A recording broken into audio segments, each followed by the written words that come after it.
Go. Right. Roger. Pump idle. Idle cooling going down. Got it. Launch. Turning off to the right, starting. The launched tank pressure is going up to 60. And I'm going uphill. I'm reading 320. Large tank is holding at about 55. Going uphill all the time. Going out.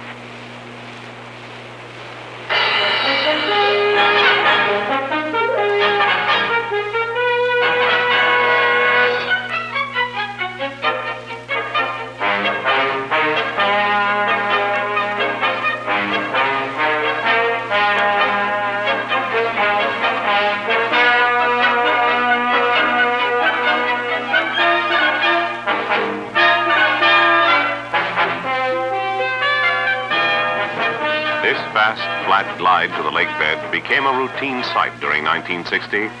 27 times, roughly once every 2 weeks, the skids creased the desert floor.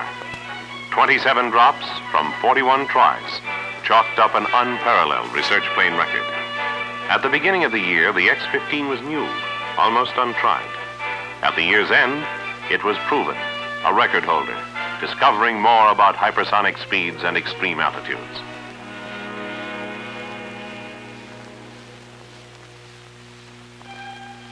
January saw the #1 airplane make its final qualifying flight. Delivery to the Air Force and NASA started a new crew on acceptance check and pre-flight readying. Joe Walker, chief research pilot of the National Aeronautics and Space Administration, was the first to show that the X-15 is not a one-man airplane. At this time, 2 X-15s were flight ready.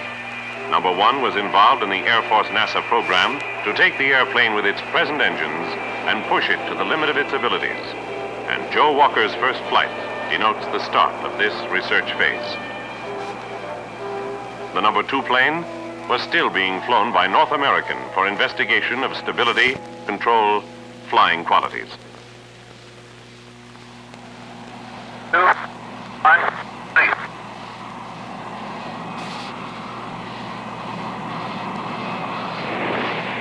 Okay, that's nice, Joe. Turn a little to the right now. I would say that's okay. Okay, we got all 8 going now. Roger, everything looks, good. Okay, I'll need to check in on how far out I get now. Okay. The drop was standard, the flight routine, the landing uneventful. 2 weeks later, another new face appeared. Major Bob White climbed the ladder to the cockpit to try his hand at rocket plane flying. An hour and a half later, the X-15 Pilots Club had another new member. The Air Force's project pilot had made his initial run and now was ready to start some serious research flying. The spring of the year saw a flurry of activity with 2 X-15s flying and North American racking up 9 drops with the #2 airplane. The Air Force and NASA alternated pilots on a separate series of 9 research expeditions, flights that kept inching up on the world speed and altitude records. Both company and governmental pilots kept investigating the flight abilities of the planes in different quarters, feeling out the new machines, steadily pushing the operating area out farther, gaining confidence. All flying during this period was done with the XLR-11, the small engine package. Its thrust of 16,000 pounds was adequate for early investigations, but everyone was waiting for the big engine. The XLR-99, a brute that would blast out nearly 60,000 pounds of thrust to drive the plane to peak speeds and altitudes. This engine is installed in the third and last plane of the series, which has always been slated to be the test bed for this new power plant. And Crossfield uses his time in between flights to ring out the installation. Preliminaries are out of the way, and this run will be one of the final before flight.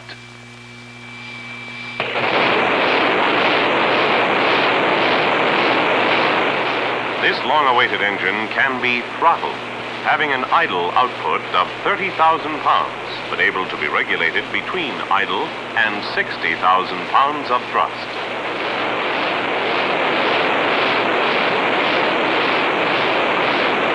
Today's runs are the climax of a long series of tests proving the installation. After this start, they're ready for flight.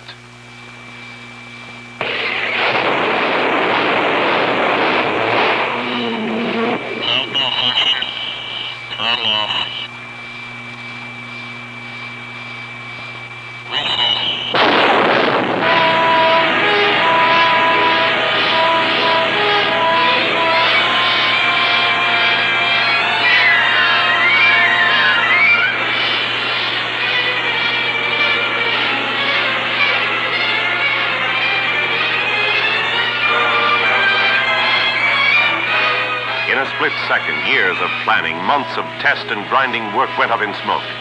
There was only one real observer, one eyewitness, the pilot, Scott Crossfield. Scott, what was your immediate reaction? Well, it was the biggest bang that I'd ever heard. Fortunately for me and the airplane, the explosion blew the forward section, the tanks, and the cockpit out of the blaze, or out of the major part of the blaze.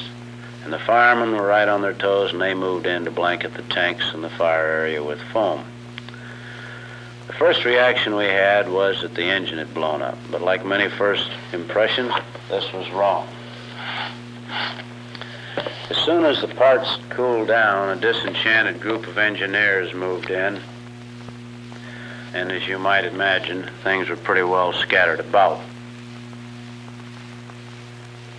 We also took a close look at the film that you've just seen, and here are a couple of frames that gave us our first clue.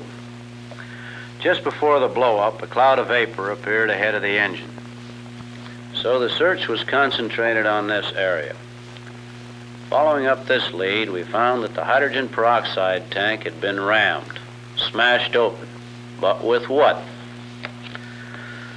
Lining up with the tank is the center structure of the ammonia tank, and its shape matched the impacted area of the hydrogen peroxide sphere. But how could this part fail? Likely through overpressure.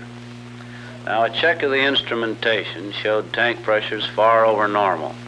Again, the question, why? The pressure regulator was recovered and checked. It was determined that freezing caused by the very low temperature pressurizing gas had caused the regulator to stick full open. But there's a safety, a valve to relieve overpressure. This valve and the entire relief system was also checked. Here it was determined that a flow-sensitive relief valve combined with a vapor disposal equipment had created enough back pressure to fail the tank. So, a frozen regulator, a Foley relief valve, and a high back pressure relief system had gotten together, and we had wrecked an airplane. The entire pressurizing and release systems were analyzed, redesigned, tested, and retested. We ran the combination time after time, deliberately creating the most severe failures possible. Weeks passed before we and everyone else were convinced that the problem was licked. As a measure of how the confidence was restored, here is what happened on the 4th of August. On this historic date, Joe Walker let out a yip of joy. Yippee! He had just pushed the modified small engine airplane to a new speed record, then made his report to the public. Joe, how does it feel to be the fastest living human? I don't know if I feel much different than I did yesterday, except that the waiting for the flight is over finally. 60 at 165. Contact area, Joe. Roger. Gyro lifted. Good boy. Push over. Go. Burn out. +3+. You made it.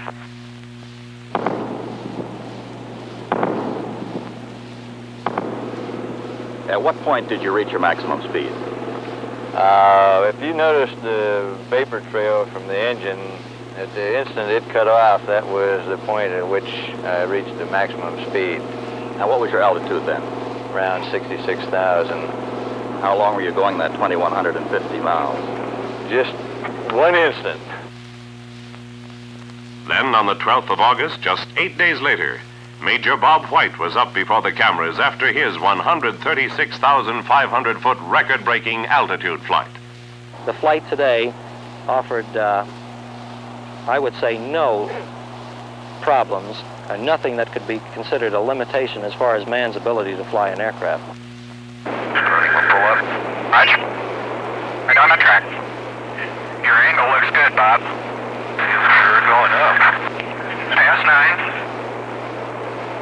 Once I pitched up and reached the highest climb angle, I was very definitely impressed that I was going, well, almost straight up. Of course, it wasn't straight up, but it appears to be that way from the cockpit. Got you coming up on 10 now. Okay. Angle's very good. Going through 11 now. Burn out. Burn out now. At coming 12 now. Got 12.6 and 13.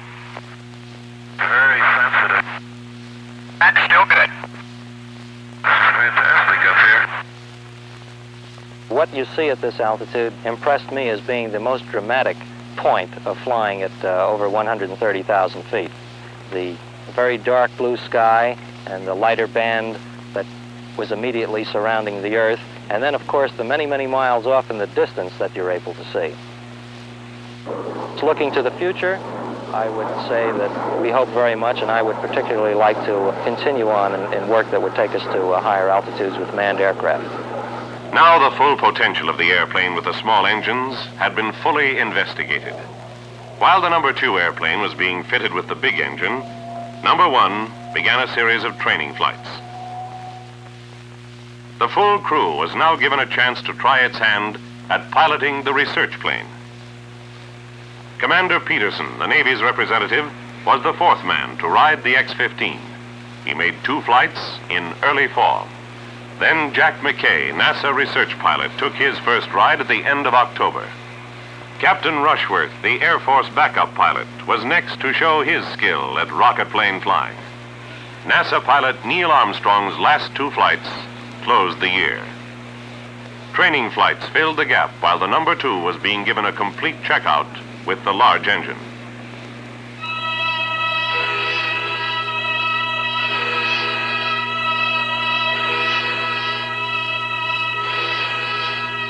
Since that ill-fated day in June when the explosion ripped the number 3 ship in half, maximum effort has been exerted toward getting another engine and installing it in Ship 2.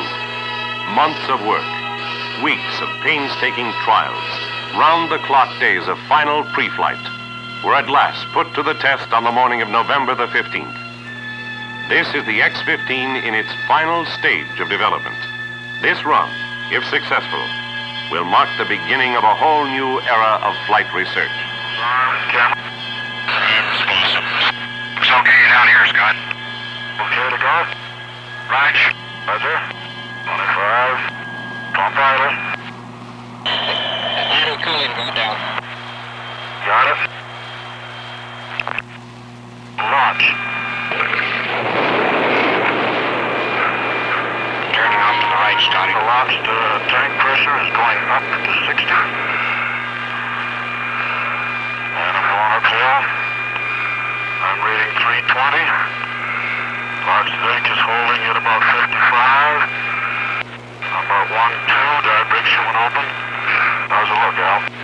Look real good, Scotty. You made about a 10-degree turn to the right when you came off. With the new engine loafing at idle, the plane could go to 4 times the speed of sound. So the speed brakes are open to stay close to Mach 2. It's good, Scott. A little to the right, of course. You're okay. Fire and ready, Ralph. Scott, could you tell us in your own words how the flight went and what you thought of it? Very well, and the engine and its power is impressive. What was your maximum altitude and speed? Did you have a chance to check that yourself? Yeah, I got about 80,000 feet and a Mach number approaching 3. Scott, your radio talk sounded a bit hesitant this morning before takeoff. What was that about? Oh, no, I think you misinterpreted that. Of course, we've been doing the best we can to get this flight off for 5 years. I don't think there's any hesitancy there.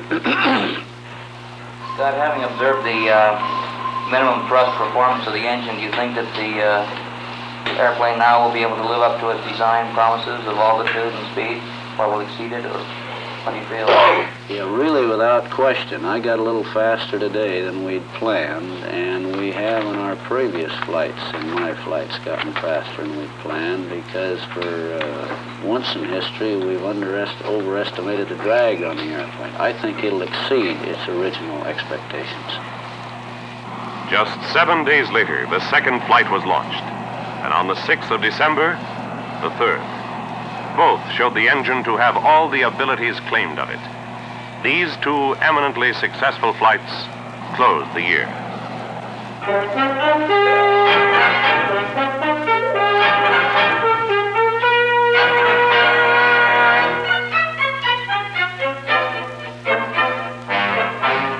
But the story of the X-15 stands not in the past, but in the future, when every flight is a record breaker, when every trip away from the B-52 is an unparalleled research mission. Human hands will be learning a new skill to thrust deep into unexplored areas, capture vital information, then settle to a safe return from that twilight land standing between Earth and space.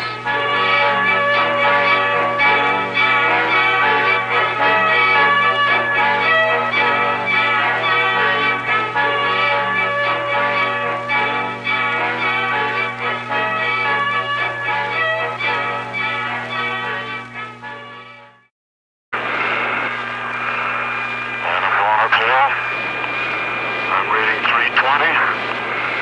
Large zinc is holding at about 55. Going uphill all the time. Going out.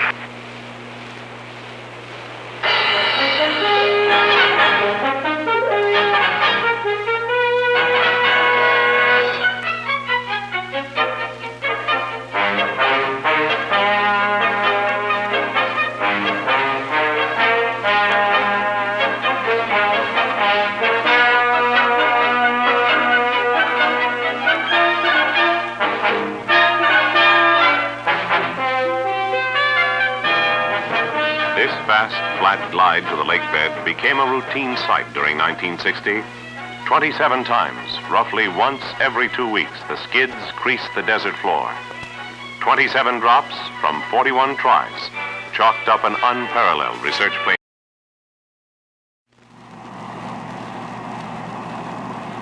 Okay to go? Right.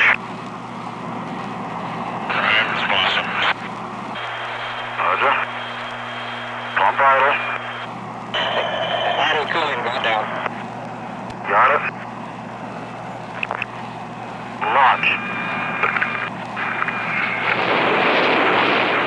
Turning off to the right, starting. The launched tank pressure is going up to 60. Record. At the beginning of the year, the X-15 was new, almost untried. At the year's end, it was proven, a record holder, discovering more about hypersonic speeds and extreme altitudes.